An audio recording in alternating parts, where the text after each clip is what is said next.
ഇന്ന് ക്രിസ്മസ്. ദൈവം മനുഷ്യപുത്രനായി യൂദയായിലെ ബെത്ലഹേമിൽ പൂജാതനായി എന്നതിൻ്റെ ഓർമ്മ പുതുക്കലാണല്ലോ ഓരോ ക്രിസ്മസും. വിശുദ്ധ ലൂക്കായുടെ സുവിശേഷം 2-ാം അധ്യായം 15-ാം തിരുവചനത്തിൽ കർത്താവ് ദൂതന്മാർ വഴി ആട്ടിടയന്മാർക്ക് നൽകിയ സന്ദേശം നാം കാണുന്നുണ്ട്. ആട്ടിടയന്മാർ പരസ്പരം പറഞ്ഞു, നമുക്കും ബെത്ലഹേം വരെ പോകാം. കർത്താവ് നമ്മെ അറിയിച്ച ഈ സംഭവം നമുക്കും കാണാം. അവർ അതിവേഗം പുറപ്പെട്ട് യൂദയായിൽ മറിയത്തെയും പുൽത്തൊട്ടിയിൽ കിടക്കുന്ന ശിശുവിനെയും കണ്ടു.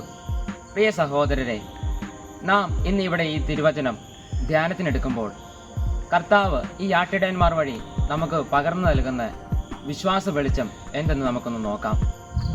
ഒന്നാമതായി, ഈ ആട്ടിടയന്മാർ കാണിച്ച വിശ്വാസം തന്നെയാണ്. ദൂതൻ കൽപ്പിച്ച ഉടനെ അവർ യാതൊരു സംശയവും കൂടാതെ ബെത്ലഹേമിലേക്ക് യാത്ര പുറപ്പെട്ടു എന്നുള്ളതാണ് സത്യം.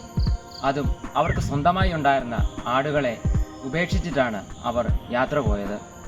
രണ്ടാമതായി, അവർ ദൈവിക പ്രചോദനങ്ങളോട് വേഗം പ്രത്യുത്തരിച്ചു എന്നുള്ളതാണ്. നമുക്കും ദൈവം നൽകുന്ന പ്രചോദനങ്ങളോട് വേഗത്തിൽ ഈ ആട്ടിടയന്മാരെ പോലെ പ്രത്യുത്തരിക്കാനാകണം. മൂന്നാമതായി, ഈ ആട്ടിടയന്മാർ അവർക്ക് ലഭിച്ച വിശ്വാസം, അവർക്ക് ലഭിച്ച രക്ഷ പകർന്നു കൊടുത്തു എന്നുള്ളതാണ്. നമ്മുടെ ജീവിതത്തിലും ദൈവം നമുക്ക് കാണിച്ചു തരുന്ന വിശ്വാസവും രക്ഷയും മറ്റുള്ളവർക്ക് പകർന്നു കൊടുക്കുവാൻ സാധിക്കണം.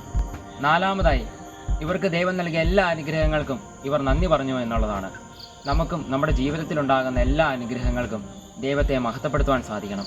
പ്രിയ സഹോദരരെ, നാം ആത്മീയതയിൽ ശക്തി പ്രാപിക്കേണ്ടതിന് നമ്മെ സഹായിക്കുന്ന 4 ഗുണങ്ങളാണ് വിശ്വാസം, ദൈവിക പ്രചോദനങ്ങളോടുള്ള വേഗത്തിലുള്ള പ്രത്യുത്തരം, അതുപോലെ തന്നെ ദൈവം നമുക്ക് നൽകിയ രക്ഷ മറ്റുള്ളവർക്ക് പകർന്നു കൊടുക്കുന്നത്, ദൈവം നൽകിയ എല്ലാ അനുഗ്രഹങ്ങൾക്കും അവിടുത്തെ സ്തുതിക്കുന്നത്. ഈ ആട്ടിടയന്മാർ വഴി ദൈവം നമ്മെ പഠിപ്പിച്ച ഈ വിശ്വാസ സത്യങ്ങൾ നമുക്കും നമ്മുടെ ജീവിതത്തിൽ പുലർത്താൻ പരിശ്രമിക്കാം. ഒരിക്കൽ കൂടി ക്രിസ്മസിൻ്റെ മംഗളങ്ങൾ നേരുന്നു. ദൈവം നമ്മെ സമൃദ്ധമായി അനുഗ്രഹിക്കട്ടെ.